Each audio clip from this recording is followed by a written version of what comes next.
સૂરજની પહેલી કિરણો હમણાં જ શહેરની ઊંચી ઊંચી ઇમારતો વચ્ચેથી ડોકીઓ કરી રહી હતી, જાણે કોઈ તોફાની બાળક પડદા પાછળથી છુપાઈને સ્મિત કરી રહ્યું હોય. દિલ્હીની સવાર હંમેશની જેમ વ્યસ્ત થવાની તૈયારીમાં હતી. દૂર ક્યાંક કારોના હોર્નનો હળવો અવાજ, પક્ષીઓનો કલરવ અને હવામાં ઠંડકનો હળવો સ્પર્શ, પરંતુ સુગંધા દેવી માટે આ સવાર કંઈક અલગ હતી. તેઓ પોતાની જૂની પણ અત્યંત આરામદાયક લાકડાની ખુરશી પર બેઠા હતા.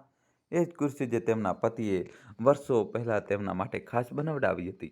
તેની પીઠ પર હજી પણ હળવી નકશી બાકી હતી, જે સમયની સાથે ઝાંખી પડી ગઈ હતી, બરાબર તેવી જ રીતે જેમ તેમની યાદો. બહારની બહાર જોતા તેમનું મન ક્યાંક દૂર ભટકી રહ્યું હતું. તેમનું ઘર દિલ્હીના એક શાંત અને લીલાછમ વિસ્તારમાં હતું. તે જગ્યા જ્યાં ઊંચી ઇમારતોની ઝાકળ માળથી થોડે દૂર જૂના વૃક્ષોનો છાંયડો અને નાના નાના બગીચાવાળો મહોલ્લો હતો. આ ઘર તેમના માટે માત્ર એક છત નહોતું, આ તેમની જિંદગીનું કેન્દ્ર હતું.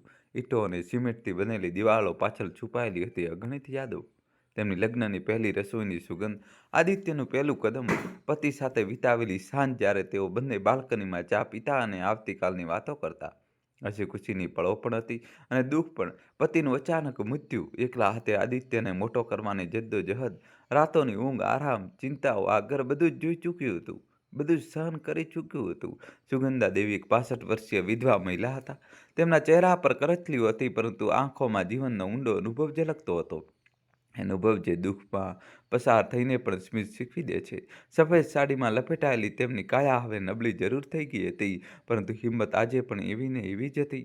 હવે તેઓ પોતાના એકમાત્ર દીકરા આદિત્ય અને નવી નવી વહુ રશ્મિ સાથે રહેતા હતા. આદિત્ય એક સફળ વ્યવસાયી હતો, દિવસ રાત ઓફિસ અને મીટિંગ્સમાં ડૂબેલો રહેતો. તેની જિંદગી ભાગતી દોડતી ટ્રેન જેવી હતી, પરંતુ પોતાની માતા માટે તે હંમેશા રોકાતો હતો. સાંજે પાછા ફરતા જ સૌથી પહેલાં માતા પાસે આવતો, તેમના પગ દબાવતો, હાલચાલ પૂછતો, માજી આજે જમવાનું કેવું લાગ્યું, કંઈક જોઈએ તો કહેજો. આ જ તેની રોજની વાતો હતી. અને રશ્મિને તો ઘરમાં આવ્યા અને માંડ 6 મહિના થયા હતા. લગ્ન પછી શરૂમાં બધું જ કોઈ પરીઓની વાર્તા જેવું લાગતું હતું. રશ્મિ સુંદર હતી, ભણેલી ગણેલી હતી અને ઘરમાં પગ મૂકતા જ જાણે સુગંધા દેવીની સેવામાં લાગી ગઈ હોય. સવારે સૌથી પહેલાં ઉઠતી, માજી માટે ગરમ ચા બનાવતી, બરાબર જેવી તેમને પસંદ હતી, થોડી કડક, થોડી ખાંડવાળી. પછી નાસ્તો, દવાઓ સમયસર, કપડાં ધોવા, ઘરની સફાઈ, દરેક નાની મોટી જરૂરિયાતોનું ધ્યાન રાખતી. સાંજે જ્યારે સુગંધા દેવી ખુરશી પર બેસીને થાક અનુભવતા, રશ્મિ તેમના પગ દબાવતી અને જૂની વાતો કરતી. માજી, તમે આદિત્યજીને કેવી રીતે સંભાળતા હતા જ્યારે તેઓ નાના હતા? કોઈ તોફાનની વાર્તા સંભળાવો ને. તેના અવાજમાં એટલી મધુરતા હતી કે સુગંધા દેવીનું દિલ પીગળી જતું. તેઓ અવારનવાર એકાંતમાં વિચારતા કે મારી વહુ તો ખરેખર લાખોમાં એક છે. આટલી સમર્પિત, આટલો પ્રેમ કરનારી. ભગવાને મારું સાંભળી લીધું. આદિત્યના લગ્નની ચિંતા વર્ષોથી હતી અને હવે એવું લાગતું હતું કે બધું પૂરું થઈ ગયું. ઘરમાં ફરીથી હાસ્ય પાછું આવી ગયું હતું. રસોડામાંથી નવી નવી સુગંધ આવતી, દિવાલો ફરીથી ઊંઘથી ભરાઈ ગઈ હતી. પરંતુ જીવનની વાર્તાઓ હંમેશા આટલી સરળ હોતી નથી. છેલ્લા કેટલાક અઠવાડિયાથી સુગંધા દેવીના મનમાં એક અજીબ બેચેનીએ ઘર કરી લીધું હતું. આ બેચેની અજાણે જેવી હતી. ન ડર, ન ગુસ્સો, બસ એક હળવો સંદેહ જે ધીમે ધીમે મૂળ જમાવી રહ્યો હતો. દરેક સાંજે જ્યારે રશ્મિ હસતા હસતા ચાની ટ્રે લઈને આવતી, માજી આજે થોડી આદુ વધારે નાખી છે, તમારી તબિયત માટે સારું છે. તો ચા પીધાની થોડી વાર પછી તેમનું માથું ભારે થઈ જતું, જાણે કોઈ ભારે બોજ માથા પર મૂકી દીધો હોય. આંખો ભારે થઈ જતી, મન સુસ્ત પડી જતું અને ઊંઘ વહેલી આવી જતી. એ ઊંઘ જે સવારે મોડી ખુલતી અને થાક ભરેલી હતી. શરૂઆતમાં તેમણે આને ઉંમરની અસર સમજી. ગળપણ છે, શું કરી શકીએ, તેઓ પોતાની જાતને કહેતા અને હસી પડતા.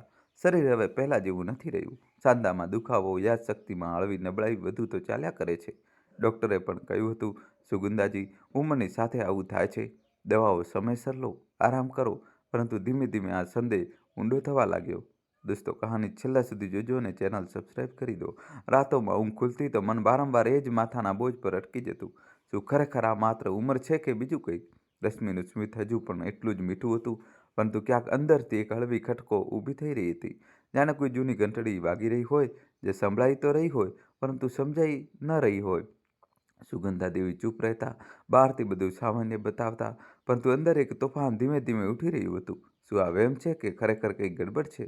તેઓ પોતાની જાતને સવાલ કરતા અને જવાબ ન મળતો. બસ મન કહેતું હતું, થોડી વધુ રાહ જુઓ, જુઓ શું થાય છે. એક દિવસ જ્યારે તેઓ રસોડા પાસેથી પસાર થઈ રહ્યા હતા, ત્યારે તેમણે રશ્મિને ચામાં કંઈક મેળવતા જોઈ. તે કંઈક હતું એક સફેદ પાવડર જેવું જે રશ્મિએ ઝડપથી ચામાં ઓગાળી દીધું અને પછી હસતા હસતા ટ્રે ઉઠાવી લીધી. સુગંધા દેવીના રૂવાડા ઊભા થઈ ગયા. આ શું હતું? શું રશ્મિ કંઈક ખોટું કરી રહી છે? તેમનું મન ચીસ પાડી ઉઠ્યું, પરંતુ તેમણે પોતાની જાતને સંભાળી બહારથી કંઈ જાહેર ન થવા દીધું. મન જ મન તેમણે નિર્ણય કર્યો કે હવે તેઓ સતર્ક રહેશે અને આ સંદેહ એક માસ્ટર પ્લાનનો પાયો નાખ્યો. એક એવી યોજના જે ન માત્ર રશ્મિને સંપત્તિ પરથી પણ ઘરની છતથી પણ દૂર કરી દેશે. તે સાંજે હંમેશની જેમ રોજની જેમ રશ્મિ ચા ટ્રે લઈને સુગંધા દેવીના રૂમમાં દાખલ થઈ. રૂમ સાદો પણ સુંદર હતો. દિવાલો પર જૂની તસવીરો જેના સુગંધા દેવીના પતિની યાદો વસેલી હતી. રશ્મિએ મીઠા અવાજમાં કહ્યું, માજી, તમારા માટે સ્પેશિયલ ચા લઈને આવી છું. આજે થોડી વધારે આદુ નાખી છે. તમારી તબિયત માટે સારી રહેશે. તેના અવાજમાં એક બનાવટી મધુરતા હતી જે સુગંધા દેવીને હવે પહેલાં કરતાં વધુ ખટકવા લાગી હતી. સુગંધા દેવી આંખો ખોલી અને મંદ સ્મિત સાથે બોલ્યા, હું મારા મનની વાત તને વગર કહે કેવી રીતે ખબર પડી જાય છે? લાગે છે તું મારી દીકરી કરતાં પણ વિશેષ છે. રશ્મિએ હળવેથી માથું નમાવ્યું, પરંતુ તેની આંખોમાં એક ચમક હતી જે સુગંધા દેવીને અસહજ કરી ગઈ. એટલામાં જ આદિત્ય રૂમમાં આવ્યો. તે ઓફિસેથી પાછો ફર્યો હતો અને થાકેલી દેખાતો હતો, પરંતુ માતાને જોતાં તેના ચહેરા પર સ્મિત આવી ગયું. ત્યાંની સુગંધ સૂંઘીને તે બોલ્યો, વાહ રશ્મિ, ચાની તો બહુ સરસ સુગંધ આવી રહી છે. લાગે છે આજે સ્પેશિયલ છે. રશ્મિ હસી અને બોલી, હા, તમારી માતા પાસેથી જ તો શીખી છે. ચા બનાવતા બધું તેમની પાસેથી જ શીખ્યું છે મેં. સુગંધા દેવીએ ચાનો એક ઘૂંટડો લીધો. સ્વાદ મીઠો હતો, પણ તેમાં કંઈક અજીબ જેવું હતું. એ કડવાશ જે છુપાયેલી લાગતી હતી. તેઓ થોડી ક્ષણ રોકાયા, પછી હળવી ખાંસી ખાતા બોલ્યા, આજે ચાનો સ્વાદ કંઈક અલગ લાગી રહ્યો છે. મીઠી છે પણ કંઈક અજીબ છે. આદિત્ય હસતા હસતા બોલ્યા, માજી, આ તો તમારો રોજનો ડાયલોગ છે.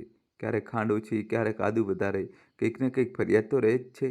રશ્મિએ તરત જ સફાઈ આપી, માજી, આજે મેં ચા એક અલગ રીતે બનાવી છે. આમાં થોડી એલચી, થોડી લવિંગ અને થોડી કાળી મરી નાખી છે. એટલા માટે સ્વાદ થોડો બદલાયેલો હશે. સુગંધા દેવીએ હળવેથી હસીને માથું હલાવ્યું અને બાકીની ચા પૂરી કરી દીધી, પરંતુ અંદરથી તેમનું મન ઉથલપાથલમાં હતું. શું આ એ જ પાવડરની અસર હતી? શું રશ્મિ સાચે જ કંઈક મેળવી રહી હતી? આદિત્ય નમીને કપ ઉઠાવ્યો અને હસતા હસતા બોલ્યો, માજી, મેં તમારા તકિયા પાસે પાણીનો ગ્લાસ મૂકી દીધો છે. હવે તમે દવા લઈ લો અને આરામથી સૂઈ જાઓ. સુગંધા દેવીએ હળવું હસીને માથું હલાવ્યું. રશ્મિ ટ્રે લઈને બહાર ચાલી ગઈ અને આદિત્ય પણ તેની પાછળ રૂમમાંથી નીકળી ગયો.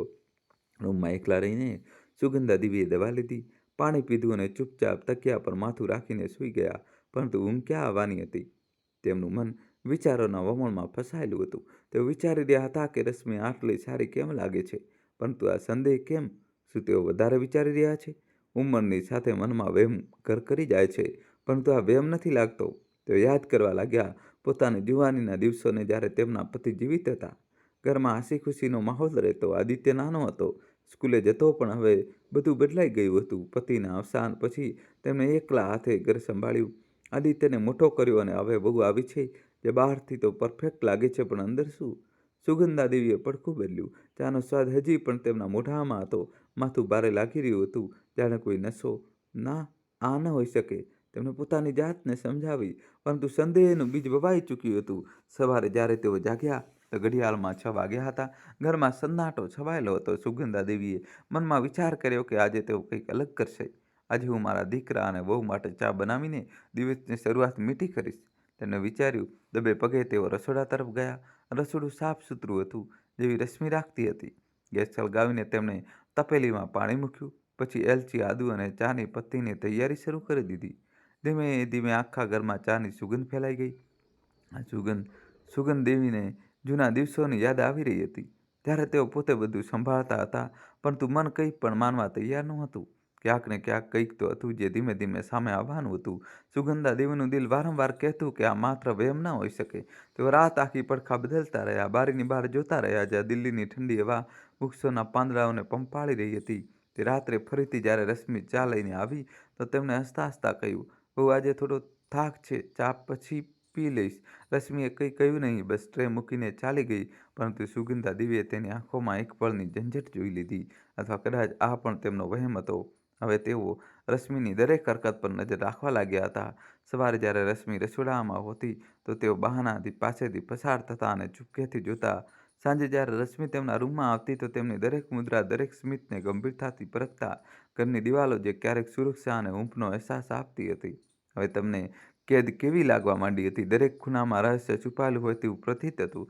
રસોડાના શેલ્ફ પર રાખેલી દવાઓની શીશીઓ, રશ્મિનું હેન્ડબેગ જે ક્યારેક ક્યારેક વિના કારણે બંધ રૂમમાં રાખવામાં આવતું, આદિત્યની ગેરહાજરીમાં રશ્મિનું ફોન પર લાંબી લાંબી વાતો કરવી, આ બધી નાની નાની વાતો હવે મોટી લાગવા માંડી હતી. તે વિચારતા રહેતા કે જો આ સંદેશ સાચો નીકળ્યો તો શું થશે? આદિત્યને કેવી રીતે કહેશે? શું તે વિશ્વાસ કરશે કે તેની વહાલી પત્ની જેને તે આટલો ચાહે છે તે કંઈ ખોટું કરી રહી છે? કે તે તેમને જ ગડપણનો વહેમ કહીને ટાળી દેશે? માજી, તમે વધારે વિચારો છો એવું જ કહેશે ને આદિત્ય? આ સવાલો તેમના મનને વધુ પડતા પરેશાન કરી રહ્યા હતા. બહાર ઠંડી હવા ચાલી રહી હતી. દિલ્હીના શિયાળાની રાતો હવે વધુ ઠંડી લાગતી હતી. સુગંધા દેવીની આંખોમાં ઊંઘ નહોતી, માત્ર એક અજાણ્યો ડર જે ધીમે ધીમે મોટો થઈ રહ્યો હતો. સુગંધા દેવીનું બાળપણ એક નાના એવા ગ્રામીણ વિસ્તારમાં વીત્યું હતું. ત્યાં મોટો સંયુક્ત પરિવાર હતો. દાદા દાદી, કાકા કાકી, ભાઈ બહેન બધા એક જ છત નીચે. સંબંધો એટલા મજબૂત હતા કે ઝઘડો પણ જલ્દી ઉકેલાઈ જતો અને પ્રેમ હંમેશા બનેલો રહેતો. ખેતરોમાં રમવું, નદી કિનારે બેસીને વાર્તાઓ સાંભળવી, તહેવારો પર આખા ગામનું એકસાથે જશ્ન મનાવવું, તે દિવસો હવે સપના જેવા લાગતા. પણ લગ્ન પછી જ્યારે પતિ સાથે દિલ્હી આવી ગયા તો બધું બદલાઈ ગયું. શહેરની ભાગદોડ, એકલતા, નવા સંબંધો બનાવવા બધું મુશ્કેલ હતું. તેમના પતિ એક સરકારી અધિકારી હતા, ઈમાનદાર, મહેનતુ, પરિવાર માટે બધું જ કરવાવાળા.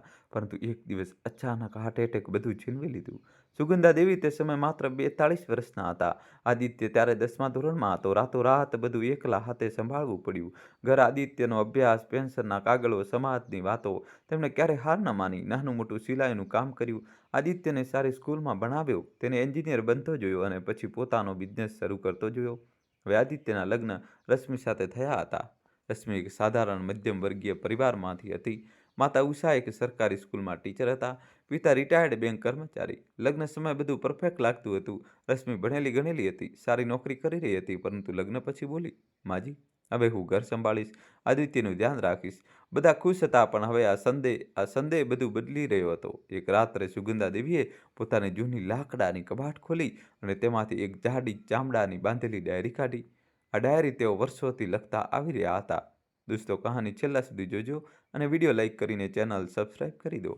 પતિના અવસાન પછી શરૂ કરી હતી, જ્યારે મનનો બોજ કોઈને કહી શકતા નહોતા. દરેક મહત્વપૂર્ણ ઘટના, દરેક ખુશી, દરેક દુઃખ નોંધાયેલું હતું. આજે તેમણે કાંપતા હાથે પાનું પલટાવ્યું અને લખ્યું, આજે ફરી ચામાં કંઈક મેળવ્યું લાગે છે. માથું ભારે થઈ ગયું છે. ડૉક્ટરના ક્લિનિકમાં રશ્મિની વાત સાંભળી. એવી જ દવા આપજો, મારું નામ ના આવવું જોઈએ. શું રશ્મિ સાચે જ? પરંતુ આગળ લખી ન શક્યા. કલમ અટકી ગઈ, આંખો ભીની થઈ ગઈ, વાક્ય અધૂરું છોડી દીધું. ડાયરી બંધ કરી અને તકિયા નીચે મૂકી દીધી. દિવસો વીતતા ગયા, પણ સંદેહ ઓછો ન થયો, બલકે વધુ ઊંડો થતો ગયો. દરેક સાંજે ચાનો સમય હવે સુગંધા દેવી માટે એક પડકાર બની ગયો હતો.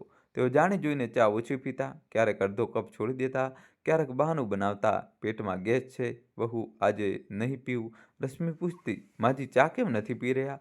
મેં તો તમારા માટે સ્પેશિયલ બનાવી છે. અને હસતી, પણ એ સ્મિતમાં હવે કંઈક હતું જે સુગંધા દેવીને ખૂંદતું હતું. જાણે કોઈ છુપાયેલો કટાક્ષ, કોઈ ગુપ્ત ખુશી. આદિત્યને કંઈ ખબર નહોતી. તે ઓફિસેથી થાકીને આવતો, રશ્મિ સાથે હસતો બોલતો, માતાના હાલચાલ પૂછતો અને ખુશ રહેતો કે ઘરમાં બધું બરાબર ચાલી રહ્યું છે. માજી, રશ્મિએ આજે શું બનાવ્યું? વાહ, ઘરમાં તો સુગંધ જ અલગ છે, તે કહેતો. પણ સુગંધા દેવી જાણતા કે આ શાંતિ તોફાન પહેલાંની છે. અંદરને અંદર તેઓ યોજના બનાવવા લાગ્યા હતા, પુરાવા એકઠા કરવાની. મનમાં વિચાર આવ્યો કે કદાચ કોઈ નાનો કેમેરો લગાવવામાં આવે અથવા વાતો રેકોર્ડ કરવામાં આવે. પરંતુ હજી આ માત્ર શરૂઆત હતી, સંદેહની શરૂઆત જે તેમને પહેલાં કરતાં ક્યાંય વધુ મજબૂત બનાવી રહી હતી. હવે તેઓ હાર માનવા નહોતા માગતા. એક આખો મહિનો આમ જ વીતી ગયો. દિલ્હીનો શિયાળો હવે તેના પૂરા જોશમાં હતો. સવારે સવારે ધુમ્મસ એટલું ઘાટું હતું કે બગીચાની બાઉન્ડ્રી વોલ પણ ધૂંધળી દેખાતી. સડક પર કારોની હેડલાઇટ પીળી ધુમ્મસમાં તરતી નજરે પડતી. સુગંધા દેવી હવે પહેલાં કરતાં ક્યાંક વધુ સતર્ક થઈ ચૂક્યા હતા. તેઓ રશ્મિની દરેક હરકત પર નજરે રાખતા. ક્યારેક ફોન પર વાતો કરે છે, ક્યારે બહાર જાય છે, ક્યારે રસોડામાં એકલી રહે છે. પરંતુ બહારથી બધું સામાન્ય બતાવતા, હસતા, વાતો કરતા, જાણે કંઈ થયું જ ન હોય. ચા હવે તેઓ ક્યારેય પૂરી પીતા નહોતા. અડધો કપ પીને કહેતા, બહુ થઈ ગઈ વહુ. અથવા જ્યારે કોઈ ન જોતું તો બારીમાંથી ચૂપકેથી ફેંકી દેતા. ધીમે ધીમે માથાનો ભારેપણો ઓછો થઈ ગયો હતો. હવે ઊંઘ પણ પહેલાં જેવી આવવા લાગી હતી, પરંતુ મનનો બોજ વધતો જતો હતો. રાત રાત પર જાગતા, જૂની યાદોમાં ખોવાયેલા રહેતા. પતિ સાથે વિતાવેલા દિવસો, આદિત્યનું બાળપણ, ગામની સાંજ, અને વિચારતા કે શું તેમની પોતાની બહુ ખરેખર આટલી નિર્દયી હોઈ શકે છે? શું સંપત્તિની લાલચ માણસને આ હદ સુધી આંધળો કરી દે છે કે તે પોતાની સાસુનો જીવ લેવા પર પણ ઉતરી આવે.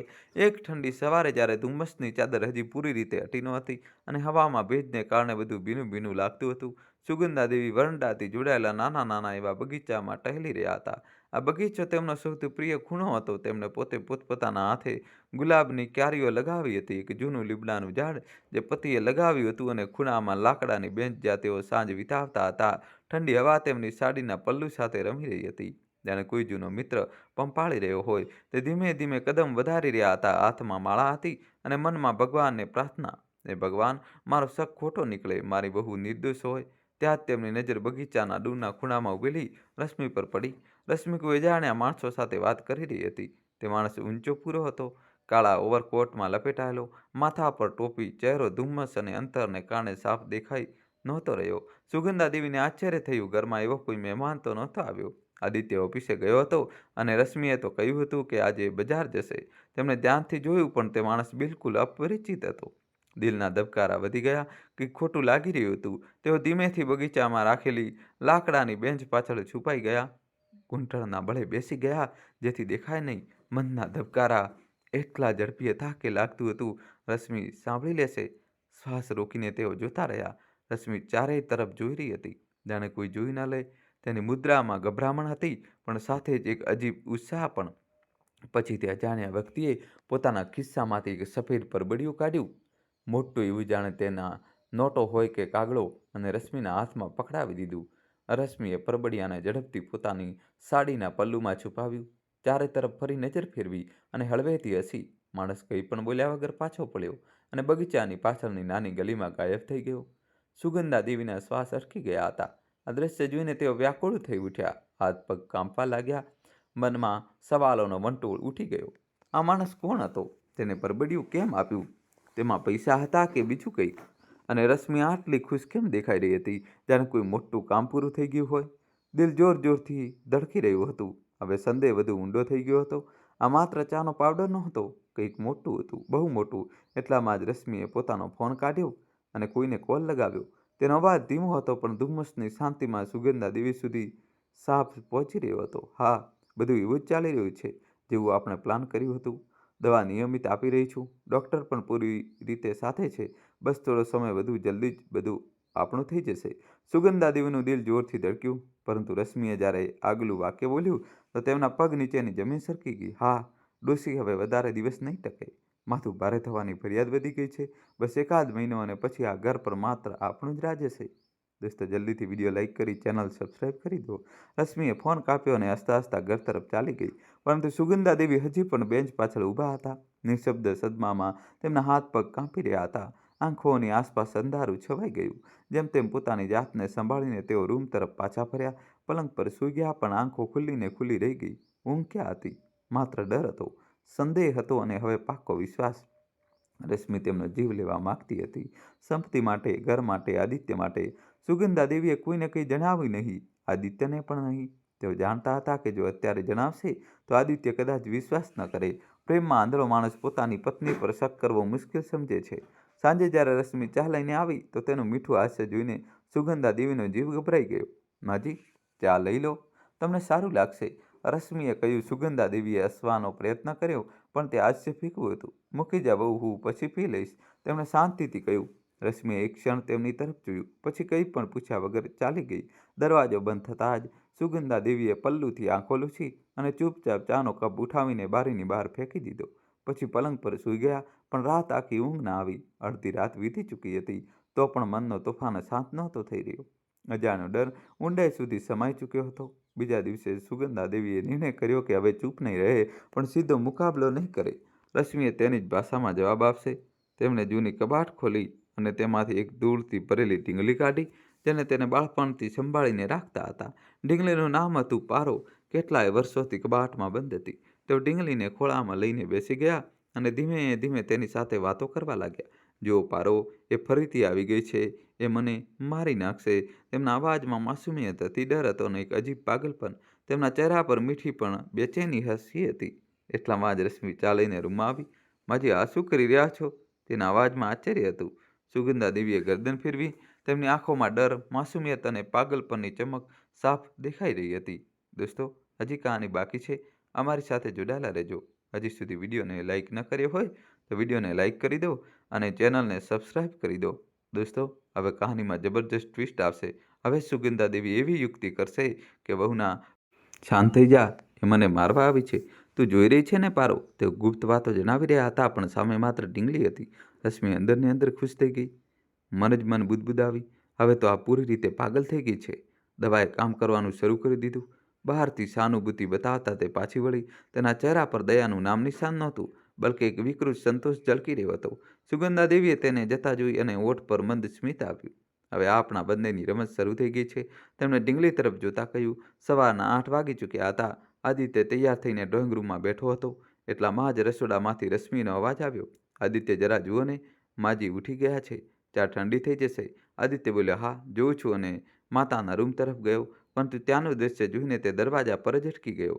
સુગંધા દેવી જમીન પર બેઠા હતા. હાથમાં તકિયો હતો અને તેઓ તેનાથી કહી રહ્યા હતા, નહીં, તું ના જા. બધા મને છોડીને ચાલ્યા ગયા છે. હવે તું પણ જઈશ તો હું એકલી રહી જઈશ ને. અચાનક તેઓ રડવા લાગ્યા. આદિત્ય ગભરાઈ ગયો. માજી, તમે આ શું કરી રહ્યા છો? સુગંધા દેવીએ ઉપર જોયું, પણ તેમની આંખોમાં ખાલી નજર હતી. તું કોણ છે? તું મને પણ લઈ જવા આવ્યો છે કે શું? મને ના લઈ જા. આદિત્ય પાસે ગયો. માજી, હું તમારો આદિત્ય છું, તમારો દીકરો. પરંતુ સુગંધા દેવીએ તેની સામે ઘૂરીને જોયું અને મોં ફેરવી લીધું. ના, તું મારો દીકરો નથી. મારો દીકરો તો મને બહુ પ્રેમ કરે છે, તું નહીં. આ સાંભળીને આદિત્યના ચહેરાનો રંગ ઉડી ગયો. તેને માતાનો હાથ પકડીને તેમને પલંગ પર બેસાડ્યા. એટલામાં જ રશ્મિ આવી. ચિંતાનું નાટક કરતા બોલી, શું થયું? આદિત્યએ ઈશારો કર્યો કે ચૂપ રહો અને બોલ્યો, કંઈક ખોટું થઈ રહ્યું છે. માજી મને ઓળખી નથી રહ્યા. રશ્મિએ નજર બીજી તરફ ફેરવી લીધી. તેના ચહેરા પર છુપાયેલું હાસ્ય સાફ દેખાઈ રહ્યું હતું. મનોમન બોલી, વાહ, દવાએ જલ્દી કામ કરી દીધું. આદિત્ય માતાને બેસાડીને હોલમાં આવ્યો. સોફા પર માથું પકડીને બેસી ગયો. રશ્મિ નજીક આવી અને ધીમા અવાજે બોલી, આદિત્ય, તમે ઠીક છો ને? આદિત્યએ લાંબો શ્વાસ લીધો. મને કંઈ સમજાતું નથી. માજીની આવી હાલત કેવી રીતે થઈ ગઈ? આપણે તેમને ડૉક્ટર પાસે લઈ જવા જોઈએ. રશ્મિ તરત જ બોલી, ના, એવું ન કરતા. જો ડૉક્ટરે હોસ્પિટલમાં એડમિટ કરી દીધા તો લોકો શું કહેશે કે માજી પાગલ થઈ ગયા છે? આપણી ઇજ્જતનું શું થશે? આદિત્ય વિચારમાં ડૂબી ગયો. માતાની હાલત જોઈને તે તૂટી જઈ રહ્યો હતો. કહ્યું, રશ્મિ, આપણે કંઈક તો કરવું જ પડશે. રશ્મિ શાંતિથી બોલી, ચિંતા ના કરો, હું છું ને, હું બધું સંભાળી લઈશ. અત્યારે તેમને ઘરે જ રહેવા દો, આરામ કરવા દો. આદિત્ય દ્વિધામાં હતો. તેને જરા અંદાજો નહોતો કે તેની પત્નીના માસૂમ ચહેરા પાછળ કેટલું ઝેર છુપાયેલું છે. રૂમમાં સુગંધા દેવી બધું સાંભળી રહ્યા હતા. મનોમન બુદબુદાવ્યા, હું જાણું છું બેટા, તને કેટલું દર્દ થઈ રહ્યું છે, પરંતુ અત્યારે હું કંઈ જણાવી શકતી નથી. બીજા દિવસે સવારે અચાનક દરવાજાની ઘંટડી વાગી. રશ્મિએ દરવાજો ખોલ્યો તો સામે સુગંધા દેવીની નાની બહેન કુસુમ ઊભી હતી. કુસુમ અચાનક આવી હતી. કહ્યા વગર રશ્મિ એક ક્ષણ માટે ગભરાઈ ગઈ, પણ સ્મિત કરીને બોલી, માસી, તમે અચાનક? જણાવ્યું હોય તો આદિત્ય સ્ટેશને લેવા આવી જાત. કુસુમ હસતા હસતા બોલી, અરે, સરપ્રાઈઝ તો આપવું હતું. અને દીદી ક્યાં છે? રશ્મિ કંઈક બોલી શકી હોત કે અંદરથી એક જોરદાર ચીસ આવી, મને ન મારો, મને ન મારો. સુગંધા દેવીનો અવાજ ડરથી ધ્રુજી રહ્યો હતો. આદિત્ય અને કુસુમ દોડ્યા. રશ્મિ પણ પાછળ રૂમમાં સુગંધા દેવી પલંગ પર બેઠા હતા, ધ્રુજી રહ્યા હતા. દોસ્તો, કહાનીમાં ટ્વિસ્ટ આવશે. છેલ્લા સુધી જોજો અને ચેનલ સબસ્ક્રાઈબ કરી દો. પરસેવાથી લથપથ, આંખોમાં ડરનો સૈલાબ. કુસુમ તેમની પાસે ગઈ, ચહેરો હાથમાં લીધો અને બોલી, દીદી, શું થયું? હું છું ને કુસુમ? પણ સુગંધા દેવી ધ્રુજતા રહ્યા. તેમનું શરીર જાણે બરફ થઈ ગયું હતું. આંખો ફેલાયેલી, શ્વાસ ઝડપી અને મોંમાંથી વારંવાર એ જ શબ્દો નીકળી રહ્યા હતા, મને ન મોકલો, હું પાગલ નથી, પ્લીઝ મને ન મોકલો. તેમાં અવાજમાં એટલો ડર હતો કે રૂમની હવા પણ ભારે થઈ ગઈ. કુસુમ તેમની પાસે બેઠી હતી, હાથમાં તેમનો હાથ થામીને, પણ સુગંધા દેવીનું ધ્રુજવાનું બંધ નહોતું થઈ રહ્યું. પરસેવાથી તેમની સાડીનો પલ્લુ ભીનો થઈ ચૂક્યો હતો અને ચહેરો સફેદ પડી ગયો હતો. કુસુમ હેરાન થઈને આદિત્ય તરફ વળી. તેમની આંખોમાં સવાલ અને ચિંતા બંને હતા. આદિત્ય, આ ક્યારથી થઈ રહ્યું છે? દીદીની આ હાલત ક્યારે શરૂ થઈ? આદિત્ય દબાયેલા અવાજે બોલ્યો, જાણે શબ્દો મોંમાંથી નીકળવામાં ડરી રહ્યા હોય. માસી, થોડા દિવસો પહેલાં ક્યારેક રડતા હતા, અથવા એકલામાં કોઈની સાથે વાત કરતા હતા, પણ હવે ક્યારેક જોરથી ચીસ પાડે છે, ક્યારેક રડે છે, ક્યારેક કોઈને ઓળખતા પણ નથી. હું સમજી નથી શકતો કે શું કરું. રશ્મિ પાસે ઊભી હતી, ચહેરા પર ચિંતાનો નાટક કરેલો. તેને ફરી કહ્યું, અવાજમાં બનાવટી દયા ભરેલી, જો ડૉક્ટરે એડમિટ કરી દીધા તો લોકો શું કહેશે? આજુબાજુવાળા, સગા સંબંધીઓ બધા કહેશે કે માજી પાગલ થઈ ગયા છે. આપણી ઇજ્જતનું શું થશે? કુસુમે તેને શાંત પણ ઊંડી નજરોથી જોઈ. તેમની આંખોમાં કંઈક એવું હતું જેને રશ્મિને એક ક્ષણ માટે ચૂપ કરી દીધા. પછી કુસુમ સુગંધા દેવીના માથા પર હાથ ફેરવતા બોલી, અવાજમાં મમતા અને ડરતા બંને. દીદી, હું આવી ગઈ છું. હવે બધું ઠીક થઈ જશે. ડરો નહીં, હું અહીં જ રહીશ જ્યાં સુધી તમે પૂરી રીતે ઠીક નહીં થઈ જાઓ. કોઈ તમને ક્યાંય નહીં મોકલે. સુગંધા દેવીએ ધીમેથી કુસુમ તરફ જોયું, જાણે તેમના અવાજમાં કોઈ જાદુ હોય. ધ્રુજવાનું થોડું ઓછું થયું. કુસુમે તેમને ગળે લગાવી દીધા. પીઠ પર હાથ ફેરવ્યો, જેમ બાળપણમાં મોટી બહેનને નાની બહેન ચૂપ કરાવતી હતી. રશ્મિએ બનાવટી હાસ્ય સાથે પૂછ્યું, જાણે વાતને હળવી કરવા માગતી હોય. માસી, તમે કેટલા દિવસો માટે આવ્યા છો? અચાનક આવ્યા? કંઈ સામાન પણ નથી લીધો? કુસુમે તેની આંખોમાં આંખો પરોવીને કહ્યું. શરમાં એટલી દડતા હતી કે રશ્મિનું સ્મિત થીજી ગયું. જ્યાં સુધી મારી બેન પૂરી રીતે ઠીક નહીં થાય, હું એક ડગલું પણ નહીં હટું. અને સાચું કહું, તેમની સંભાળ મારા સિવાય કોઈ નથી રાખી શકતું. હું જાણું છું દીદીને શું ગમે છે, ક્યારે કઈ દવા લેવાની છે, ક્યારે ચૂપ રહેવાનું છે અને ક્યારે વાત કરવાની છે. આદિત્યની આંખોમાં રાહતની ચમક આવી. તે બોલ્યો, માસી, તમે અહીં જ રહેશો ને? તમારું હોવું જ સૌથી મોટો સહારો છે. રશ્મિએ પણ ઓઠ પર બનાવટી સ્મિત બેસાડી દીધું, પણ અંદરથી તે ખીજાઈ રહી હતી. તેનો પ્લાન હવે વધુ મુશ્કેલ થઈ ગયો હતો. આખો દિવસ આમ જ બારે વાતાવરણમાં પસાર થયો. આદિત્ય ઓફિસ ન ગયો, ઘરે જ રહ્યો. કુસુમ સુગંધા દેવી પાસે બેસી રહી, જૂની વાતો કરી, હળવો ખોરાક ખવડાવ્યો. રશ્મિ ઘરના કામોમાં વ્યસ્ત દેખાતી રહી, પણ વારંવાર રૂમ તરફ જોતી. શાંત થતાં થતાં ઠંડી વધુ વધી ગઈ. બહાર ધુમ્મસ છવાઈ ગયું હતું. રાત્રે ડાઇનિંગ ટેબલ પર બધા સાથે જમી રહ્યા હતા. ટેબલ પર 4 ખુરશીઓ લાગેલી હતી. સુગંધા દેવી, આદિત્ય, રશ્મિ અને હવે કુસુમ. જમવાનું સાદું પણ સ્વાદિષ્ટ હતું. આલુ કોબીનું શાક, મસૂરની દાળ, ગરમા ગરમ રોટલીઓ અને થોડું સલાડ. વાતાવરણ શરૂઆતમાં શાંત હતું, જાણે બધા એકબીજાની મનની સ્થિતિ માપી રહ્યા હોય. આદિત્ય ચૂપચાપ ખાઈ રહ્યો હતો. તેની નજર વારંવાર માથા પર જઈ રહી હતી. સુગંધા દેવી થાળીમાં જમવાનું હલાવી રહ્યા હતા, પણ માંડ 2-3 કોળિયા ખાઈ શક્યા. એટલામાં જ રશ્મિએ પોતાની બનાવટી મુસ્કાન સાથે વાત શરૂ કરી. તેને કુસુમ તરફ જોઈને કહ્યું, માસી, એક વાત પૂછું? માજીના વર્તનથી, આ પ્રકારના પાગલપનથી તમને ડર નથી લાગતો? એ શબ્દો જાણે વીજળી બનીને ટેબલ પર પડ્યા. એક ક્ષણ માટે આખો રૂમ શૂન્ય થઈ ગયો. ચમચીનો ખખડાટ અટકી ગયો. હવામાં તણાવ ફેલાઈ ગયો. આદિત્યએ પોતાની થાળી જોરથી આગળ સરકાવીને ગુસ્સાથી રશ્મિ સામે જોયું. તેની આંખો લાલ થઈ ગઈ. રશ્મિ, આ શું બોલી રહી છે તું? મારી માં પાગલ નથી. હા, તેમને તકલીફ છે, યાદશક્તિ નબળી પડી રહી છે, પણ પાગલપન નથી. તેના અવાજમાં માતા માટે ઊંડો પ્રેમ હતો અને પત્ની માટે ક્રોધ. કુસુમે પણ કઠોર સ્વરમાં ઠપકો આપ્યો. તેમણે ચમચી ટેબલ પર મૂકી અને રશ્મિ તરફ જોયું. તેમની નજર એટલી તીખી હતી કે રશ્મિ એક ક્ષણ માટે સંકોચાઈ ગઈ. બહુ, આજે મેં તારા મોંથી આ સાંભળ્યું છે, પણ આ પછી ભૂલથી પણ મારી બહેનને પાગલ કહેવાની કોશિશ ન કરતી, સમજી? કુસુમનો સ્વર શાંત પણ દ્રઢ હતો, જાણે કોઈ ખડક બોલી રહ્યો હોય. રશ્મિનો ચહેરો ફિક્કો પડી ગયો. તે એક ક્ષણ ગભરાઈ ગઈ, પણ આગલી ક્ષણે પોતાને સંભાળી લીધી. તેણે નજર નીચી કરી લીધી અને ધીમા અવાજે કહ્યું, સોરી માસી, મારો મતલબ એ નહોતો. બસ ચિંતા થઈ રહી હતી. પરંતુ તેના મનમાં કંઈક બીજું જ ચાલી રહ્યું હતું. તે વિચારી રહી હતી, અત્યારે પાગલ નથી થઈ તો થઈ જશે. દવા તો ધીમે ધીમે કામ કરી જ રહી છે. બસ આ ડોસી બહેનને પણ કોઈક રીતે સંભાળવી પડશે. જમવાનું બધાને ખાધું, પણ સ્વાદ કોઈના મોંમાં ન રહ્યો. તે રાત્રે બધાના મનમાં એક અણકઈ ઉથલપાથલ ચાલી રહી હતી. આદિત્ય વિચારી રહ્યો હતો કે માતાની હાલત કેમ બગડી રહી છે. રશ્મિ પોતાની યોજનાને નવી દિશા આપવામાં લાગેલી હતી. કુસુમ અને સુગંધા દેવી ચૂપ હતા, પણ તેમની ચૂપકીદીમાં એક ઊંડો સમજોતો હતો. એક સાથે મળીને લડવાનો વાદો. જમવાનું પૂરું થયા પછી બધા પોતપોતાના રૂમમાં ચાલ્યા ગયા. કુસુમ સુગંધા દેવીના રૂમમાં સુવા આવી. તેમણે ધીમેથી દરવાજો બંધ કર્યો અને પલંગ પાસે જઈને બેસી ગઈ. રૂમમાં આછો પ્રકાશ હતો. બેડ સાઇડ લેમ્પની પીળી ચમક દિવાલો પર પડી રહી હતી. બહાર ઠંડી હવા બારી સાથે અથડાઈ રહી હતી, જાણે કોઈ છુપી રીતે કાન લગાવીને સાંભળી રહ્યું હોય. સુગંધા દેવી પલંગ પર સૂતા હતા, પણ ઊંઘ નહોતી આવી રહી. તેમની આંખો ખુલ્લી હતી, છતને જોઈ રહ્યા હતા. કુસુમે તેમનો હાથ પોતાના હાથમાં લીધો. એ હાથ જે વર્ષોથી સંઘર્ષ કરતો આવ્યો હતો, અને ધીમા અવાજે પૂછ્યું, દીદી, હવે જણાવો ને, બધું એવું જ થઈ રહ્યું છે જેવું તમે પહેલા ફોન પર જણાવ્યું હતું? સુગંધા દેવી આંખો ખોલી. તેમની આંખોમાં હવે ડર નહોતો, પરંતુ એક દ્રઢ ચમક હતી. બંને બહેનોની નજર મળી અને બંને સમજી ગઈ કે હવે ખેલનો આગામી રાઉન્ડ શરૂ થવાનો છે. હા કુસુમ, સુગંધા દેવીએ ફૂસફૂસાવતા કહ્યું, બધું એવું જ. રશ્મિને સાજિશ હવે સાફ સાફ દેખાઈ રહી છે, પરંતુ હવે હું ચૂપ નહીં રહું. તેની જ ભાષામાં જવાબ આપીશ.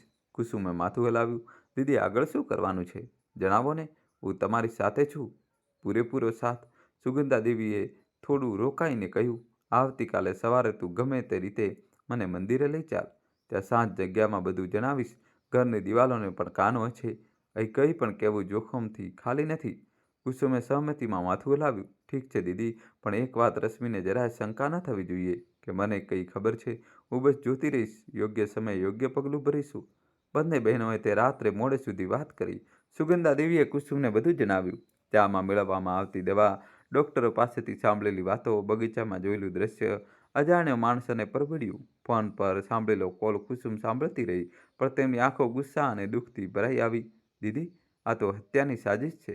આટલી નીચતા સુગંધા દેવીએ શાંત સ્વરે કહ્યું. લાલચ માણસ પાસે કંઈ પણ કરાવી દે છે, પરંતુ હવે આપણે હાર નહીં માનીએ. કુસુમે દીદીને ગળે લગાવી અને બંને ચૂપ થઈ ગઈ. બહાર ઠંડી વધી રહી હતી. ધુમ્મસ વધુ ગાઢ થઈ રહ્યું હતું. પરંતુ રૂમમાં બે બહેનોનો સંબંધ એક મજબૂત કવચ બની ચૂક્યો હતો. એ કવચ જે કોઈ પણ તોફાનને રોકી શકતું હતું. શંકાઓનો આ તબક્કો હવે નિર્ણાયક વળાંક લઈ ચૂક્યો હતો. કુસુમના આવવાથી ઘરનું વાતાવરણ એકદમ બદલાઈ ગયું હતું. દિલ્હીની કડકડાતી શિયાળામાં બહાર ધુમ્મસ છવાયેલું રહેતું, રસ્તાઓ સુમસામ થઈ જતા, પરંતુ ઘરની અંદર હવે એક નવી હૂંફ અનુભવાઈ રહી હતી. એ હૂંફ જે માત્ર બહેનોના સંબંધથી આવે છે. બિનશરતી પ્રેમ, બોલ્યા વગરની સમજ અને મુશ્કેલ સમયમાં સાથે ઊભા રહેવાની તાકાત. કુસુમ સુગંધા દેવીની નાની બહેન હતી. ઉંમરમાં તેમનાથી 10 વર્ષ નાની, પણ દિલથી એટલી જ મજબૂત, કદાચ તેનાથી પણ વધુ. તેમનો પોતાનો પરિવાર નાનો હતો. એક દીકરો, વહુ અને 2 પૌત્રો જે બીજા શહેરમાં રહેતા હતા. કુસુમ અવારનવાર એકલી રહેતી. પતિનું અવસાન વર્ષો પહેલાં થઈ ચૂક્યું હતું, તેથી સુગંધા દેવીના ઘરે આવવું તેમના માટે જાણે પોતાના ઘરે પાછા ફરવા જેવું હતું. અહીંની દરેક વસ્તુ તેમને પોતાની લાગતી. બગીચો, જૂની ખુરશી, રસોડાની સુગંધ. પરંતુ આ વખતનું આગમન સામાન્ય નહોતું. આ એક સંકટની ઘડીમાં સારો બનીને આવવાનું હતું. મોટી બહેનને બચાવવાનો વાદો. પહેલી રાત્રે જમવાનું ટેબલ પર જે થયું, તે ઘરના તણાવને સાફ બતાવી રહ્યું હતું. તે પળ હજી પણ બધાના મનમાં ઘૂમી રહી હતી. રશ્મિનો એ સવાલ, આદિત્યનો ગુસ્સો, કુસુમનો ઠપકો, પણ એ ઘટનાએ ઘરની હવાને વધુ સાફ કરી દીધી હતી. હવે છુપાયેલો તણાવ બહાર આવી ચૂક્યો હતો. આગલી સવારે સૂરજ હજી પૂરી રીતે નીકળ્યો નહોતો કે કુસુમ અને સુગંધા દેવી તૈયાર થઈ ગયા. ધુમ્મસ હજી પણ છવાયેલું હતું. હવામાં ભેજ હતો. કુસુમે લાલ બોર્ડર વાળી સાડી પહેરી હતી. કપાળ પર મોટો લાલ ચાંદલો લગાવ્યો અને હાથમાં પૂજાની થાળી લઈ લીધી. ફૂલ, અગરબત્તી, થોડો પ્રસાદ. સુગંધા દેવીએ સાદી સુતરાઉ સાડી પહેરી, જાણે રોજ મંદિર જતા હોય. બંને જ્યારે હોલમાં આવ્યા તો રશ્મિ રસોડામાંથી નીકળીને હેરાન થઈને બોલી, માસી, આટલી વહેલી સવારે મંદિર? કોઈ ખાસ પૂજા છે કે શું? કુસુમે હળવાશથી કહ્યું, ના બહુ, કંઈ ખાસ નથી. બસ વિચાર્યું ભગવાનના દર્શન કરી લઈએ. દીદીનું મન થોડું હળવું થઈ જશે. સવારની શાંતિમાં હનુમાનજીની સામે બેસીને પ્રાર્થના કરીશું.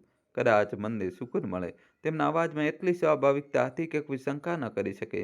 પરંતુ અંદરથી તેઓ જાણતા હતા કે આ યાત્રા માત્ર પૂજાથી નથી. આ એક ગુપ્ત મિશન હતું. એટલામાં જ આદિત્ય પણ ઓફિસ જવા તૈયાર થઈને હોલમાં આવ્યો. તેનો ચહેરો ચિંતાથી ભરેલો હતો. સૂટ પહેરીને ટાઈ બાંધતા બાંધતા તે બોલ્યો, માસી, તમને ખબર છે ને, માજીની તબિયત અચાનક બગડી જાય છે. ક્યારેક કંઈ યાદ નથી રહેતું, ક્યારેક ચીસ પાડવા લાગે છે. આવી હાલતમાં શું તમે એકલા સંભાળી શકશો? બહાર ધુમ્મસ પણ એટલું જ છે. રસ્તો લપસણો હશે. જો કંઈ થઈ ગયું તો? તેના અવાજમાં માતા માટે ઊંડો પ્રેમ અને લાચારી બંને હતા. રશ્મિએ તરત જ તક જોઈ. તે રસોડામાંથી નીકળીને આવી, ચહેરા પર બનાવટી ચિંતા લઈને. હા ને માસી, જો તમે મંદિર જઈ રહ્યા છો તો હું પણ ચાલું છું. 3 લોકો સાથે હશે તો સારું રહેશે. માજીને સંભાળવામાં મદદ મળશે. અને રસ્તામાં જે કંઈ થયું તો? તેના અવાજમાં મીઠાશ હતી, પણ આંખોમાં એક ચમક, જાણે કોઈ સોનેરી તક હાથમાં આવી ગઈ હોય. તે વિચારી રહી હતી કે જો મંદિરમાં સુગંધા દેવીનો દોરો હુમલો પડી જાય તો બધાની સામે પાક્કો પુરાવો થઈ જશે. પરંતુ કુસુમે આદિત્યના ખભા પર પ્રેમથી હાથ રાખતા હસીને કહ્યું, આદિત્ય બેટા, ચિંતા ન કર. તારી માતા પૂરી રીતે ઠીક છે. બસ મન થોડું ઉદાસ છે અને હું તેમની સાથે છું ને. તેમને કંઈ નહીં થવા દઉં. બાળપણથી હું તેમની નાની બહેન છું. તેમની દરેક આદત જાણું છું. પછી રશ્મિ તરફ વળીને સ્વરમાં હળવી કડકાઈ પણ સ્મિત જાળવી રાખતા કહ્યું, અને રશ્મિ, તારું સાથે આવવું જરૂરી નથી. ઘરના કામો પર ધ્યાન આપો. નાસ્તો, વાસણ, સફાઈ બધું સંભાળવાનું છે ને. આદિત્ય ઓફિસ જઈ રહ્યો હતો. ઘર એકલું છોડવું ઠીક નહીં. રશ્મિનું સ્મિત એક ક્ષણ માટે થીજી ગયું. તેના ચહેરા પર હળવી અકળામણ આવી, પણ તે તરત જ સંભળાઈ ગઈ. જી માસી, જેમ તમે કહો. તેને કહ્યું અને પાછી હટી ગઈ. પણ અંદરથી તે ઉકળી રહી હતી. આ ડોશી બહેન બધું બગાડી રહી હતી. કુસુમ અને સુગંધા દેવી ચૂપચાપ ઘરની બહાર નીકળી ગયા. બહાર ધુમ્મસ હજી પણ છવાયેલી હતી, પણ તેમના કદમોમાં એક નવી દ્રઢતા હતી.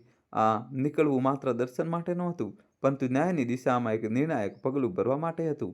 હવે ખેલનો આગામી રાઉન્ડ શરૂ થઈ ચૂક્યો હતો. બીજી તરફ આદિત્યના ઓફિસ ગયા પછી રશ્મિ એકલી રહી ગઈ. ઘરમાં સન્નાટો છવાયેલો હતો. તે થોડીવાર હોલમાં ઊભી રહી, પછી રસોડામાં ગઈ. તેનો ચહેરો હવે ખુલ્લેઆમ ક્રોધ બતાવી રહ્યો હતો. હોઠ ધ્રુજી રહ્યા હતા, આંખો સંકોચાઈ ગઈ હતી. તેણે ફોન કાઢ્યો અને પોતાની માતા ઉષાને કોલ કર્યો. અવાજ ચીડ અને ગુસ્સાથી ભરેલો હતો. માં, આ મારી માસી સાસુ ખબર નહીં કેટલા દિવસ અહીં રહેશે. પહેલાં જ સાસુમાનો ત્રાહ ઓછો હતો. રોજના નાટક, રોજનું રડવું. હવે તેમની આ બહેન પણ માથે આવીને બેઠી છે. પ્લાનમાં મોડું થઈ રહ્યું છે. બધું તૈયાર હતું, બસ થોડો વધુ સમય. હવે આ વચ્ચે આવી ગઈ. ફોનના બીજા છેડેથી ઉષાનો સ્વર શાંત પણ ચિંતિત હતો. તે હંમેશાથી સમજદાર હતી. સ્કૂલમાં બાળકોને નૈતિકતા શીખવતી હતી. દીકરી, આ યાદ રાખજે કે તું કરી રહી છે તે બિલકુલ યોગ્ય નથી. આખરે સાસુ માતા સમાન જ હોય છે.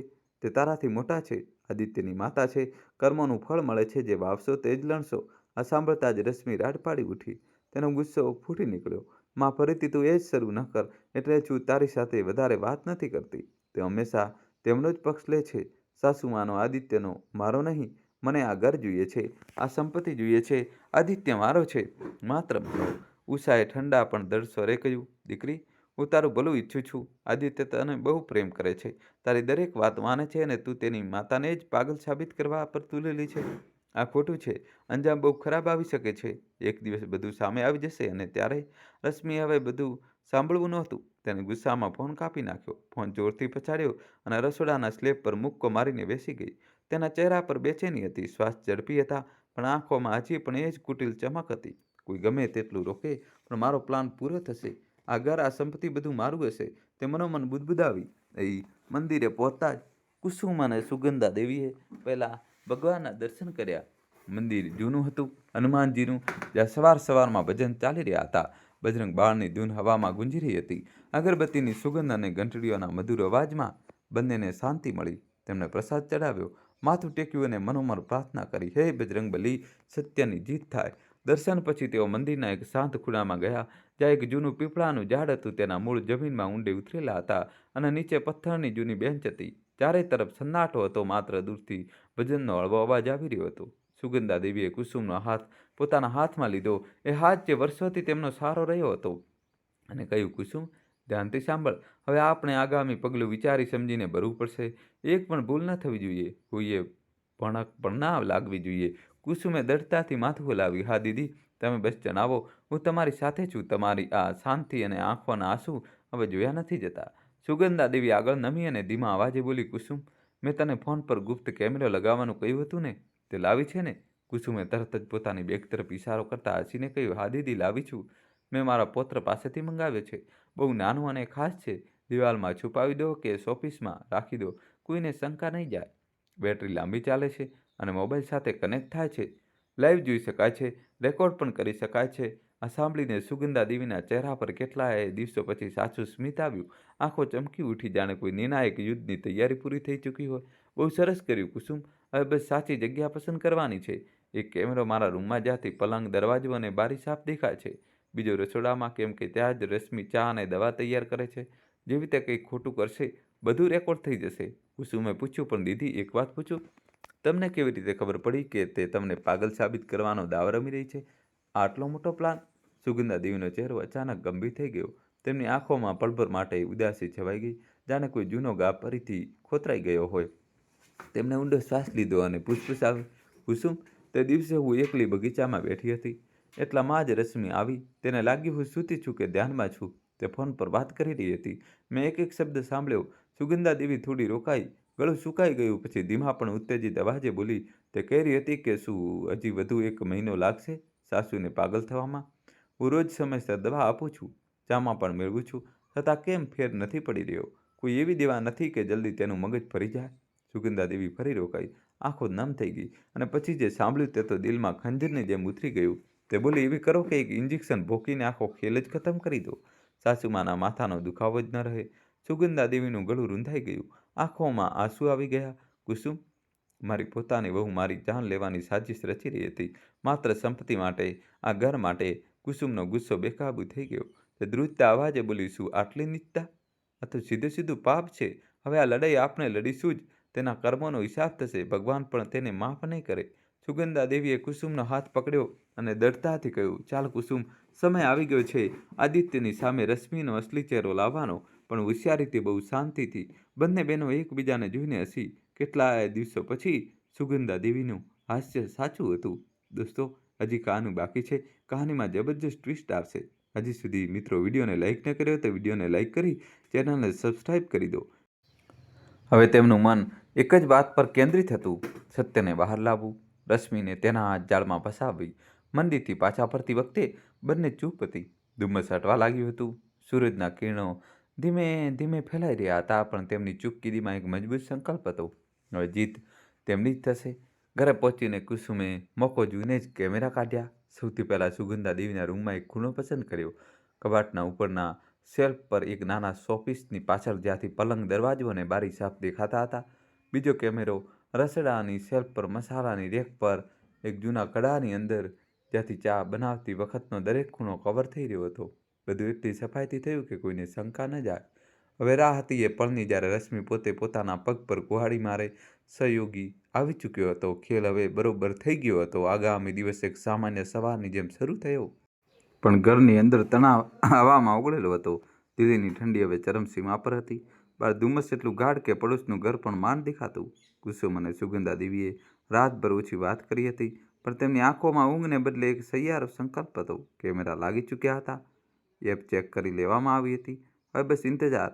સવારે આદિત્ય ઓફિસ જવા તૈયાર થઈ રહ્યો હતો, તો છેલ્લા કેટલાક દિવસોથી વધુ ચૂપ રહેવા લાગ્યો હતો. માતાની હાલત અને પત્નીના વર્તનથી પરેશાન. નાસ્તાની ટેબલ પર બધા બેઠા હતા. સાદો નાસ્તો, પરાઠા અને ચા. રશ્મિએ પોતાની મીઠી મુસ્કાન સાથે કહ્યું, માસી, તમારા માટે અને માજી માટે ચા બનાવું કે? આજે થોડી સ્પેશિયલ બનાવીશ, એલચી અને લવિંગ નાખીને. ઠંડીમાં સારી લાગશે. કુસુમે શાંત સ્વરે જવાબ આપ્યો, બહુ, હું તો નાહવા જઈ રહી છું. તું બસ દીદી માટે ચા બનાવી દે. હું પછીથી કોફી પી લઈશ. રશ્મિના ચહેરા પર એક ક્ષણિક ચમક આવી, જાણે કોઈ સોનેરી તક મળી ગઈ હોય. માસી નહીં પીવે. આદિત્ય ઓફિસ જઈ ચૂક્યો હશે. બસ સુગંધા દેવી એકલા. તેને માથું હલાવ્યું અને રસોડા તરફ ચાલી ગઈ. સુગંધા દેવી પલંગ પર શાંતિથી સૂતા હતા, પણ તેમનું મન પૂરી રીતે સતર્ક હતું. તેઓ જાણતા હતા કે આજે મોટું તૂફાન આવવાનું છે. કેમેરો ચાલુ હતો. કુસુમે સવારે જ ચેક કરી લીધો હતો. રસોડામાં રશ્મિ એકલી હતી. તેને ગેસ સળગાવ્યો, તપેલી મૂકી, પાણી ઉકાળ્યું, પછી ચાની પત્તી, આદુ, એલચી નાખ્યા.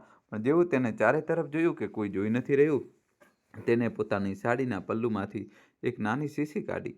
શીશીમાં સફેદ પાવડર હતો, એ જ દવા જે ડૉક્ટરે આપી હતી, જે ધીમે ધીમે મગજને નબળું કરતી હતી, યાદશક્તિ છીનવી લેતી હતી. રશ્મિએ હસતા હસતા પાવડર ચામાં મેળવ્યો અને બરાબર ઓગાળી દીધો. તેની આંખોમાં એક વિકૃતિ ખુશી હતી. આજે માસી નથી, આદિત્ય પણ જઈ ચૂક્યો છે. બસ થોડો વધુ સમય, આ ડોશી પૂરી રીતે પાગલ થઈ જશે. મનોમન બુદબુદાવી.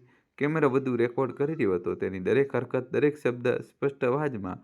રશ્મિએ ટ્રેમાં કપ મૂક્યો અને સુગંધા દેવીના રૂમમાં આવી. દરવાજો ધીમેથી ખોલ્યો.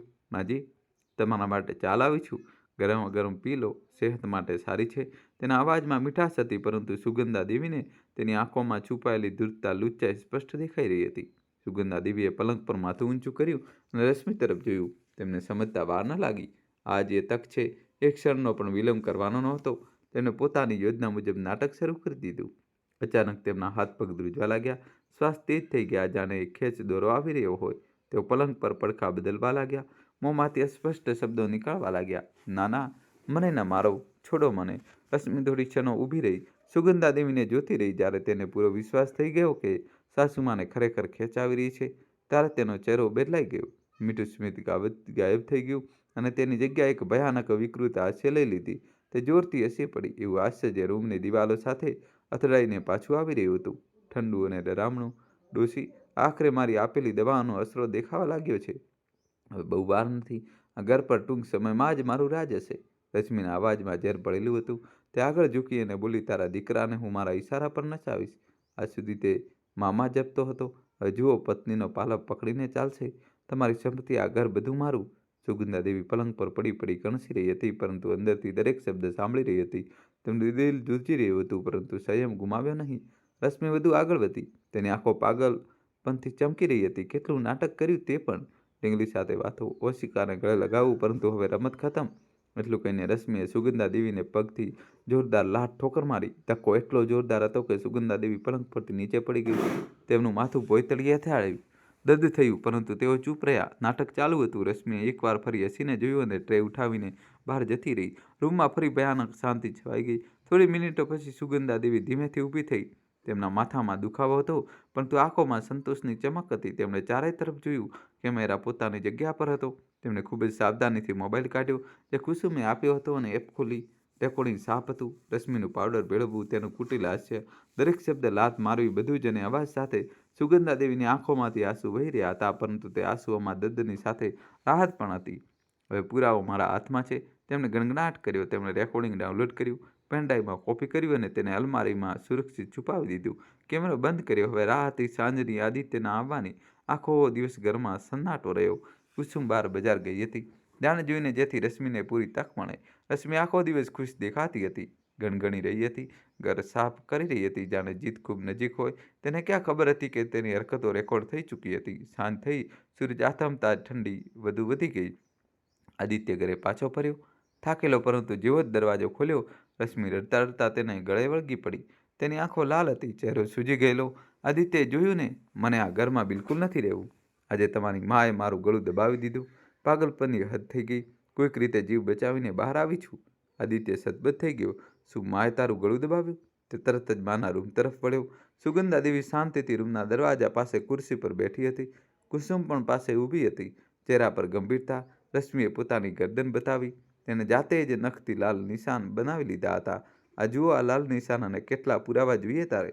બહુ થયું આદિત્ય, હવે સમય આવી ગયો છે તમારી માને પાગલખાનામાં ભરતી કરાવવાનો, નહીં તો આ કોઈનો જીવ લઈ લેશે. આદિત્ય ભડકી ઉઠ્યો. તેની આંખો ગુસ્સાથી લાલ થઈ ગઈ. રશ્મિ, તને હોશ છે કે શું બોલી રહી છે? મારી માં ક્યારેય એવું ન કરી શકે. તેઓ પાગલ નથી. ત્યારે જ કુસુમ ગુસ્સાથી ધ્રુજતી રશ્મિ પાસે ગઈ. તને શરમ આવવી જોઈએ આવા નીચ કામ માટે. પરંતુ રશ્મિ ક્યાં રોકાવાની હતી. તે પલટીને બોલી, મોસી, તમે અમારા ઘરમાં નાક ઘુસાડવાનું બંધ કરો. આ અમારો મામલો છે. આ સાંભળતા સુગંધા દેવી અચાનક ઊભી થઈ ગઈ. તેમનો ચહેરો હવે શાંત પરંતુ દ્રઢ હતો. તેમણે પૂરી તાકાતથી રશ્મિના ગાલ પર એક જોરદાર થપ્પડ મારી દીધી. અવાજ આખા રૂમમાં ગુંજ્યો. ખબરદાર, મારી બેન વિશે એક શબ્દ પણ બોલી તો. બહુ થયું તારા નાટક. રશ્મિ સતબત થઈ ગઈ. તેનો ચહેરો સન્માની સફેદ પડી ગયો. આદિત્ય હેરાન રહી ગયો. માં અચાનક પૂરી રીતે હોશમાં હતી. તે દોડીને તેમની પાસે ગયો. આંખોમાં આંસુ હતા. માજી, તમે તો એકદમ ઠીક છો, પરંતુ રશ્મિ કહી રહી હતી કે તમે પૂરી રીતે પાગલ થઈ ગયા છો. સુગંધા દેવી આદિત્ય તરફ શાંત પરંતુ દૃઢ નજરે જોયું. તેમનો અવાજ ઊંચો અને સ્પષ્ટ હતો. હા બેટા, તે સાચું કહી રહી હતી. પાગલ બનાવવા માટે તેને કોઈ કસર નહોતી છોડી. ચામાં દવા ભેળવવી હતી, ડૉક્ટર સાથે મળીને યોજના બનાવતી હતી. જો તેના હાથમાં સત્તા હોત તો આજે હું પાગલખાનામાં પડી હોત. પરંતુ હવે પુરાવા મારી પાસે છે. તેની દરેક હરકત રેકોર્ડ છે. રશ્મિની આંખો પોળી થઈ ગઈ. તે પાછળ હટવા લાગી. માજી, મને માફ કરી દો. મારાથી બહુ મોટી ભૂલ થઈ ગઈ છે. મને ઘરમાંથી ન કાઢો. પરંતુ સુગંધા દેવીએ માથું હલાવ્યું. માફીની કોઈ ગુંજાઈશ નથી. આદિત્યએ રશ્મિનો હાથ ઝટકા સાથે પકડ્યો. તેની પકડ એટલી મજબૂત હતી કે રશ્મિને દર્દ થયું. હવે બહુ મોડું થઈ ચૂક્યું છે. રશ્મિ, તે તેના ડ્રેસતા બહાર લઈ ગયો. રશ્મિ રડી રહી હતી, બૂમો પાડી રહી હતી. આદિત્ય છોડો, ભૂલ થઈ ગઈ. પરંતુ આદિત્ય ન રોકાયો. ગાડીમાં બેસાડી અને નીકળી ગયો. રસ્તામાં રશ્મિ ચૂપ થઈ ગઈ. તેની આંખોમાં હવે ફક્ત ડર હતો. થોડી વારમાં ગાડી તેના પિયરની સામે રોકાઈ. આદિત્યએ દરવાજો ખોલ્યો અને તેને બહાર કાઢી. રશ્મિ રડી પડી. આદિત્ય, હાથ છોડો, દર્દ થઈ રહ્યું છે. ત્યારે જ ઉષાજીએ દરવાજો ખોલીને બહાર આવ્યા. દીકરીની હાલત જોઈને હક્કાબક્કા રહી ગયા. રશ્મિ, આ શું થઈ રહ્યું છે?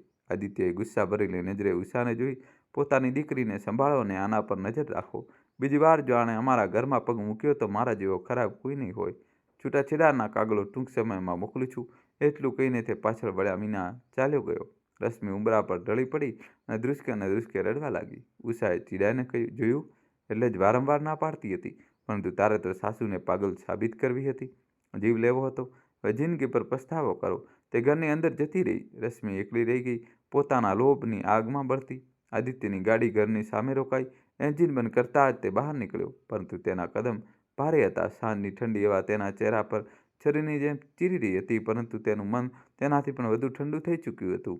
ધોખાનો અહેસાસ દિલને જમાવી રહ્યો હતો. તેણે દરવાજો ખોલ્યો અને અંદર પગ મૂક્યો. ઘરમાં રોશની થઈ રહી હતી, પરંતુ તે રોશની હવે ગરમ નહોતી લાગી રહી. જાણે બધું બદલાઈ ગયું હોય. હોલમાં સુગંધા દેવી અને કુસુમ બેઠી હતી. સુગંધા દેવીની આંખો નમ હતી, પરંતુ ચહેરા પર એક અજીબ શાંતિ હતી. જાણે લાંબા તોફાન પછીનો સુકૂન. કુસુમના હાથમાં ચાની ટ્રે હતી, જાણે તેઓ રાહ જોઈ રહી હોય. આદિત્યએ દરવાજો બંધ કર્યો અને સીધો મા પાસે ગયો. તેના ગૂંઠણ વળી ગયા અને તે સુગંધા દેવીના પગ પાસે બેસી ગયો. તેનો મજબૂત ખભો હવે ધ્રુજી રહ્યો હતો. તે ધ્રુસકે અને ધ્રુસકે રડવા લાગ્યો. માજી માજી, આ બધું તમે પહેલાં કેમ ન જણાવ્યું? જો તમે પહેલાં જણાવી દીધું હોત તો તમારે આ બધું સહન કરવું ન પડત. આટલું દર્દ, આટલું નાટક તમે એકલા કેવી રીતે સહન કરતી રહી? આદિત્યનો અવાજ રૂંધાઈ ગયો હતો. તેને માના પગડ્યા અને માથું તેના ગૂંઠણ પર મૂકી દીધું. સુગંધા દેવીએ ધીમેથી દીકરાના માથા પર હાથ ફેરવ્યો. તેમની આંગળીઓ આદિત્યના વાળમાં ગૂંચવાઈ ગઈ, જેમ બાળપણમાં કર્યા કરતી હતી. તેમની આંખો નમ થઈ ગઈ, પરંતુ આંસુ વહેવા ન દીધા. તેમણે શાંત પરંતુ દૃઢ સ્વરમાં કહ્યું, બેટા, મને ડર હતો, બહુ ડર હતો. જો મેં તને પહેલાં રશ્મિ વિશે જણાવ્યું હોત તો તું શું વિચારત? તું મને જ ખોટી સમજત. સાસુ વહુના ઝઘડામાં તું વહુનો સાથ આપત. તને લાગત કે હું ગળપણમાં વહેન કરવા લાગુ છું. તું રશ્મિ પર વિશ્વાસ કરત કારણ કે તું તેને પ્રેમ કરે છે. હું નહોતી ઈચ્છતી કે તારા મનમાં પોતાની મા માટે શંકા પેદા થાય, એટલા માટે ચૂપ રહી. બધું એકલીને સહન કર્યું. આદિત્યએ માથું ઊંચું કર્યું. તેની આંખો લાલ હતી. પરંતુ માજી, તમે આટલો મોટો બોજ એકલા કેવી રીતે ઉઠાવ્યો?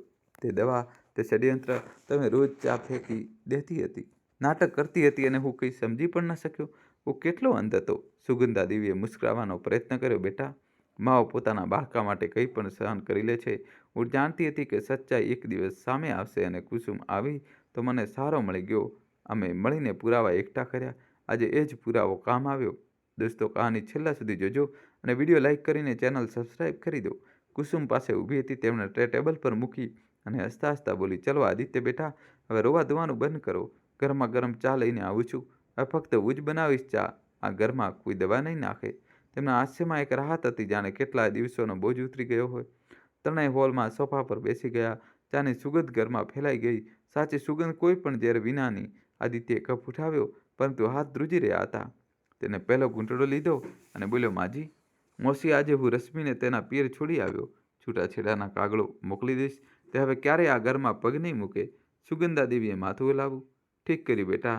સંબંધો જબરજસ્તી નથી નિભાવવામાં આવતા. તે લોભમાં અંધી થઈ ગઈ હતી. સંપત્તિ, ઘર બધું જોઈતું હતું, પરંતુ ભૂલી ગઈ કે આ વસ્તુઓ કર્મોથી મળે છે, છળતી નહીં. કુસુમે ઉમેર્યું, અને તેની મા ઉષાએ પણ તેને વઢી હશે. મેં સાંભળ્યું છે ઉષા શરૂઆતથી ના પાડતી હતી, પરંતુ રશ્મિ ન માની. હવે પસ્તાવો કરી રહી હશે. બીજી તરફ રશ્મિ પોતાના પિયરમાં હતી. ઘર જૂનું હતું, નાનું, પરંતુ પહેલાં ક્યારેય તેને આટલું ખાલી નહોતું લાગ્યું. તે ઉમરા પર બેસીને રડી રહી હતી. તેની સાડી આંસુઓથી ભીની થઈ ચૂકી હતી. ઉષાજી અંદરથી આવ્યા અને દીકરીને જોઈ. તેમનો ચહેરો સખત હતો. ઊભી થા રશ્મિ, અંદર આવ, બહાર ઠંડી છે. રશ્મિએ મા તરફ જોયું. તેની આંખો સૂજી ગઈ હતી. માં, મેં બધું ગુમાવી દીધું. આદિત્ય ચાલ્યો ગયો, ઘર ચાલ્યું ગયું. બધું ઉષાએ ઠંડા સ્વરમાં કહ્યું. જોયું, એટલા માટે જ વારંવાર કહ્યું હતું કે આ બધું ન કર. સાસુમાં જેવી હોય છે, પરંતુ તારે તો તેમને પાગલ સાબિત કરવી હતી. જીવ લેવો હતો. લોભમાં અંધ થઈ ગઈ હતી તું. હવે જિંદગી પર પસ્તાવો કર. રશ્મિએ માથું ઝુકાવી લીધું. તેને યાદ આવી રહ્યું હતું કે લગ્નનો દિવસ કેટલી ખુશી હતી. આદિત્યનો પ્રેમ, સુગંધા દેવીનું અપનાપણું, પરંતુ ક્યારે લોભે તેને બદલી નાખી ખબર જ ન પડી. હવે બધું ખતમ થઈ ચૂક્યું હતું. સુગંધા દેવીના ઘરમાં હવે માહોલ બદલાઈ ચૂક્યો હતો. દુઃખની કાળી છાયા હટી ગઈ હતી, જગ્યા લઈ લીધી હતી એક નવી રોશનીએ. સચ્ચાઈની રોશની. રાતનું ભોજન તને સાથે ખાધું. વાતો થઈ જૂની યાદોની. આદિત્યએ બાળપણની તોફાની વાતો યાદ કરી. હસતા હસતા જણાવ્યું કે કેવી રીતે ધાબા પર ચડીને પાડોશની કેરીઓ ચોરતો હતો.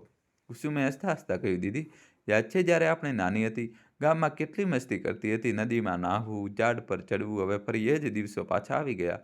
સુગંધા દેવી મુસ્કરાઈ. હા કુસુમ, જીવન એક ચક્ર છે, જે જાય છે તે પાછું આવે છે, પરંતુ હવે ફક્ત સારું જ પાછું આવશે. આદિત્યએ મા અને માસીને જોયા. તેમના મનમાં એક નવી કૃતજ્ઞતા હતી. માજી, મોસી, તમે બંને મને બચાવી લીધો, નહીં તો હું એ ઝેરમાં ડૂબી જાત. રાત ઘાટી થઈ ગઈ. આદિત્ય પોતાના રૂમમાં ગયો, પરંતુ ઊંઘ નહોતી આવી રહી. તે બાલ્કનીમાં ઊભો રહી બહાર જોઈ રહ્યો હતો. રસ્તા પર સ્ટ્રીટ લાઇટની પીળી રોશની પડી રહી હતી. તેથી રશ્મિને યાદ આવી લગ્નનો પહેલો દિવસ, હનીમૂન, નાની નાની ખુશીઓ, પરંતુ હવે બધું દુઃખો લાગી રહ્યું હતું. કેવી રીતે બદલાઈ ગઈ તેને પોતાને પૂછ્યું, પરંતુ જવાબ નહોતો. બીજી તરફ સુગંધા દેવી અને કુસુમ પોતાના રૂમમાં હતી. બંને બહેનો પલંગ પર સૂતી સૂતી વાતો કરી રહી હતી. કુસુમે કહ્યું, દીદી, આજે કેટલો મોટો દિવસ હતો. બધું ખતમ થઈ ગયું. સુગંધા દેવીએ ઊંડો શ્વાસ લીધો. હા કુસુમ, પરંતુ એક પાઠ મળ્યો. સંબંધો કેટલા નાજુક હોય છે. એક ખોટો માણસ બધું બરબાદ કરી દે છે, પરંતુ સચ્ચાઈ હંમેશા જીતે છે. આગામી થોડા દિવસો શાંતિથી પસાર થયા. આદિત્યએ ઓફિસથી રજા લીધી. ઘરમાં મોટી સફાઈ થશે. રશ્મિની વસ્તુઓ અલગ કરી દેવામાં આવી. કેટલીક દાન કરી દીધી. સુગંધા દેવીએ બગીચામાં ફરી ટહેલવાનું શરૂ કર્યું. ફૂલોને પાણી આપ્યું. કુસુમે નવી નવી રેસીપી બનાવી. જૂના ગામના સ્વાદ ઘરમાં હાસ્ય પાછું ફરી આવ્યું. એક દિવસ આદિત્યએ માને કહ્યું, માજી, હવે હું ફરીથી લગ્ન નહીં કરું. બસ આપ બંનેની સાથે રહીશ. સુગંધા દેવી હસી. અરે બેટા, જીવન અટકતું નથી. સમય આવશે, સાચો માણસ મળશે, પરંતુ હવે ઉતાવળ નહીં. કુસુમે ઉમેરી, હા, અને આગામી વહુ આપણે બંને મળીને પસંદ કરીશું. કોઈ રશ્મિ જેવી નહીં આવે. રશ્મિની જિંદગી હવે બદલાઈ ચૂકી હતી. પિયરમાં તે ચૂપચાપ રહેતી, નોકરી શોધવાનો પ્રયત્ન કર્યો, પરંતુ મન નહોતું લાગતું. ઉષાજી સાથે વાત ઓછી કરી દીધી. એક દિવસ તેણે માને કહ્યું, માં, હું ખોટી હતી. લોભે મને અંધી કરી દીધી હતી. મેં વિચાર્યું હતું કે આદિત્ય ફક્ત મારો જ હોવો જોઈએ, માજી વચ્ચે ના આવવા જોઈએ. પરંતુ ભૂલી ગઈ કે પ્રેમ, સન્માન, સંબંધો જબરજસ્તીથી નથી મળતા. તે નિર્મળ મન અને સારા કર્મોથી મળે છે. ઉષાએ માથું હલાવ્યું. હવે સમજ આવી. મોડેથી જ સાચી. હવે આગળ વધો. સુગંધા દેવી અને કુસુમની જોડી હવે ઘરની રીત હતી. તેઓ સવારે મંદિર જતી, સાંજે બગીચામાં બેસતી. આદિત્ય તેમની સાથે સમય વિતાવતો. ઘરમાં હવે ખુશીનો માહોલ હતો. સાચી ખુશી. એક સાંજ ત્રણેય વરંડામાં બેઠા ચા પી રહ્યા હતા. સૂરજ આથમી રહ્યો હતો. આકાશ લાલ થઈ ગયું હતું. સુગંધા દેવીએ કહ્યું, જો જીવન પણ એવું જ છે. તોફાન આવે છે, પરંતુ પછીથી સુકૂન મળે છે.